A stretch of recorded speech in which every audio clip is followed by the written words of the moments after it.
ഇതാ ഞാൻ പറഞ്ഞ നിങ്ങളോട്. ഇത് ദോശയ്ക്ക്, ഇത് മീനിന് ഇരുമ്പിൻ്റെ ചട്ടി എന്ന് പറഞ്ഞില്ലേ, ഇതും ദോശയ്ക്ക്. അങ്ങനെ രണ്ടെണ്ണം ഉണ്ട്.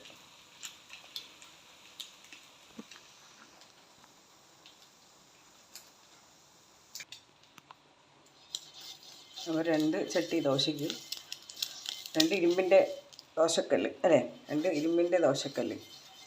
ഇതെന്നാളെ ഞാൻ വീഡിയോ പറഞ്ഞിട്ടുണ്ടായിരുന്നു. ഇതെന്താണ് ഇത് വേണ്ട, ഫോർക്കിൽ ചെറിയ ഉള്ളിയില്ലേ, കുഞ്ഞുള്ളി, ആ കുഞ്ഞുള്ളി പിന്നെ ചെറിയുള്ളി എന്നൊക്കെ പറയും. അപ്പോൾ ഇതിങ്ങനെ ഫോർക്കിൽ വെച്ചിട്ട് തടക്കൊടുക്കും. ഇത് വേണ്ട ദോശ, മറ്റേതിൽ ദോശ ആയി. ഇതിൻ്റെ ചട്ടി വേണ്ട, ഇതാണെങ്കിൽ 2 പിടിയുള്ളതാണ്. ഇത് മീൻ പൊരിച്ച് വെച്ചേക്കുക. അപ്പോൾ ഇതിലും ദോശയാവും, ഇതിലും ദോശയാവും. അപ്പോൾ വേഗത്തിൽ കിട്ടും. ഇത് പിന്നെ മറ്റേ സംഭവമുണ്ട്, എന്താണ് ഇങ്ങനെ നമ്മൾ വാങ്ങൂലേ കടയിൽ, കാണിച്ചു തരാം. പക്ഷേങ്കിൽ അത് കഴുകാൻ പറ്റുന്നില്ല. ഇത് കണ്ടോ, ഓരോ ദോശ ചുട്ട് കഴിയുമ്പോഴും ഇത് ഈ കളറായി. ഞാൻ എന്താക്കിയത്, നല്ലോണം കഴുകാനൊക്കെ നോക്കി, പക്ഷേ ശരിയായില്ല. എന്നെങ്കിലും ഒരിക്കൽ ഇത് റെഡിയാക്കി എടുക്കണം, അല്ലെങ്കിൽ ഇതിലെന്തെങ്കിലും സംഭവമാക്കിയെടുക്കണം. എൻ്റേതായൊരു ഐഡിയയിൽ ചേച്ചീനോടൊക്കെ ചോദിച്ചിട്ട് റെഡിയാക്കണം. ഇനിയിപ്പം നോൺ സ്റ്റിക്ക് കമ്പനിക്കാർ എന്നോട് കലമ്പോന്നറിയില്ല. നോൺ സ്റ്റിക്ക് ഇല്ലാന്നല്ല കേട്ടോ, ഇഷ്ടംമാതിരി ഉണ്ട്. എൻ്റെ അമ്മയ്ക്ക് അതിൽ ഭയങ്കര ഭ്രാന്താണ്. ഇവിടെ ഇഷ്ടംമാതിരി ഇരിപ്പുണ്ട്. പിന്നെ ഇതിൻ്റെ വലുതില്ലേ, 4-5 ദോശ ചൂടാവുന്ന അങ്ങനത്തെ സംഭവമില്ലേ, അത് കോഴിക്കോടത്തെ വീട്ടിലുണ്ട്. അപ്പോൾ എന്നോട് എപ്പോഴും ചോദിക്കും, നമുക്ക് ഇവിടേക്ക് വാങ്ങിയാലോ എന്ന്. ഞാൻ സമ്മതിച്ചിട്ടില്ല. പക്ഷേ ഇപ്പം ഞാൻ ഇരിക്കുന്ന മസാല ദോശയ്ക്ക് അതുപോലത്തെ ഒന്ന് വാങ്ങി വെച്ചാൽ മസാല ദോശ ഉണ്ടാക്കാൻ പറ്റും. ഇതിൽ ചെറിയ മസാല ദോശ ഉണ്ടാക്കാൻ പറ്റുള്ളൂ. അതിലാണെങ്കിൽ വലിയ മസാല ദോശ, നമ്മൾ കടയിൽ നിന്ന് വാങ്ങുന്ന മാതിരിയുള്ള മസാല ദോശ ഉണ്ടാക്കാൻ പറ്റും. കുറേ ആയി മത്തി ഇട്ടിക്കിട്ടെ, ഇന്നലെ ഫ്രൈ ചെയ്തതിൻ്റെ ബാക്കിയാണ്. മത്തിയും അയലയും ഒക്കെ ഉണ്ട്, കുഞ്ഞൻ മത്തിയാണ്. നല്ല ഇപ്പോഴത്തെ മുട്ടമത്തിയില്ലേ, അതായിരുന്നു. ഓഹ് എൻ്റെ അമ്മൂ, എന്താ ടേസ്റ്റ് അമ്മൂ. ഇങ്ങനെയുള്ള ദോശക്കല്ലൊക്കെ ഉണ്ടല്ലോ, ആ ഇരുമ്പിൻ്റെ സ്ക്രബില്ല, അതുകൊണ്ട് ഒരിക്കലും നമ്മൾ ഉരയ്ക്കരുത് കേട്ടോ. ഇതുകൊണ്ട് ഈ സ്ക്രബ് കൊണ്ട് ഒരിക്കലും ഉരയ്ക്കരുത്. മറ്റേ സോഫ്റ്റായ സ്ക്രബ് വെച്ച് മാത്രമേ ഉരച്ച് കഴുകാവൂ. ഒരു ദോശ മറിച്ചിട്ടു, അപ്പോഴേക്ക് മറ്റേ ദോശയും മറിച്ചിടാനായി. മീൻ പൊരിച്ചതിരുന്ന് ചീനിച്ചട്ടി മാറ്റി വെച്ചു, വേറെ ഒന്നും കൊണ്ടല്ല, അവിടെ വേറെ പണിയുണ്ട്, അതുകൊണ്ടാണ്. അപ്പോൾ കണ്ടോ, അടിപൊളി ദോശയായില്ലേ. ഇത് ദോശ ചുട്ടുകൊണ്ടിരുന്നതായിരുന്നു, ഞാൻ പിന്നെ അത് മീൻ പൊരിക്കാനെടുത്തു.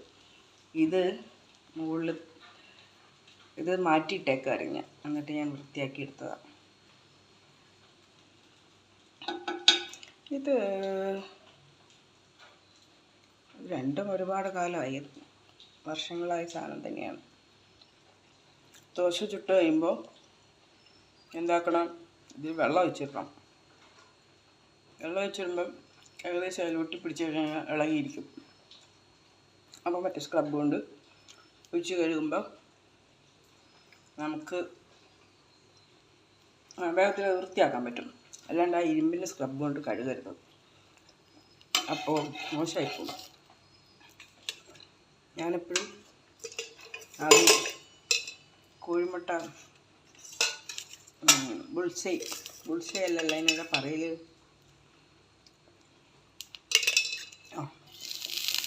തൽക്കാലം ഓംലെറ്റ് ആക്കി എടുക്കും. അപ്പോൾ എന്നിട്ടാണ് ഞാനതിൽ ദോശ ഇടലും. അതാണിപ്പോൾ ഞാൻ സംസാരിക്കുമ്പോൾ ബാക്ക്ഗ്രൗണ്ടിൽ കേട്ടില്ല, എന്തോ ഞം ചവയ്ക്കുന്നത്, അതായിരുന്നു. ആ ഞം ചവച്ചതായിരുന്നു.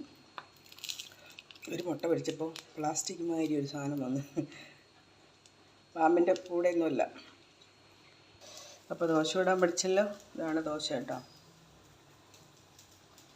ഇവിടെ ഒരാൾക്ക് പപ്പടം പോലത്തെ ദോശ വേണം, മനസ്സിലായി, ഈസായിട്ട് പപ്പടത്തിൻ്റെ അതേ നൈസിൽ ദോശ വേണം. എനിക്കൊക്കെ ഇതാണ് ഇഷ്ടം കേട്ടോ, തട്ട് ദോശയല്ലേ, ഇതാണ് എനിക്കിഷ്ടം.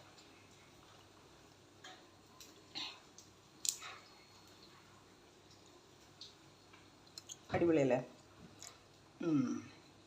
അപ്പോൾ മുട്ട ദോശ വിളകിയില്ലെങ്കിൽ മുട്ട ആദ്യം ആംലെറ്റ് ആക്കി എടുക്കുക. എന്നിട്ട് ഈ ഉള്ളിയില്ലേ, അതൊരു ടിപ്പ്. ഈ കുഞ്ഞുള്ളിയില്ലേ, ചെറിയ ഉള്ളി, ഈ ചെറിയ ഉള്ളി എണ്ണ അതിലോട്ട് ഒഴിച്ചിട്ട്, എണ്ണ ഫസ്റ്റ് ഇതിലോട്ട് ഒഴിക്കണം. എന്നിട്ട് ഇങ്ങനെ തടവി കൊടുത്താൽ മതി. ഈ കണ്ട സ്പൂണിൻ്റെ അറ്റത്തില്ലേ, സ്പൂണിൻ്റെ തറ്റഞ്ഞ് പുറത്തോട്ട് വരരുത്. എങ്കിൽ ഇതിൽ കിടന്ന് ഇതിൽ ഉള്ളി വരയില്ല. സ്പൂണിൻ്റെ അറ്റമായിരിക്കും ഇതിൽ വരയിൽ. അപ്പം വേറെ ഇത് മോശമാവും, വേറെ സൗണ്ട് കേൾക്കും. ഇതിപ്പോൾ കണ്ട സൗണ്ടൊന്നുമില്ലല്ലോ, അതാണ്.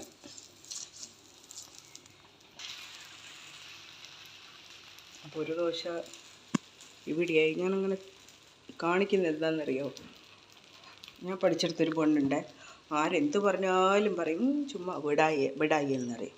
അപ്പം അങ്ങനത്തെ ആൾക്കാരുണ്ടെങ്കിൽ കണ്ടോ, ഇതിൽ 2 പിടിയുണ്ട് അങ്ങോട്ടും ഇങ്ങോട്ടും. 2 പിടിയുണ്ട്, ഇത് വേറെ പിടി. അപ്പം 2 ദോശക്കല്ലായേ, ഡൗട്ടില്ലല്ലോ? ഓക്കെ. പറഞ്ഞാലുണ്ടല്ലോ കാലേ വരെ നിലത്തടിക്കും. ഞാൻ കളവ് പറയണം, ഒരു ദോശക്കല്ലേ എന്ന് പറയുന്നവരോടാണ് പറഞ്ഞത്. അവരെ കാലേ വരെ നിലത്തടിക്കുന്നു. അങ്ങനത്തെ ആൾക്കാരൊക്കെ ഉണ്ട്.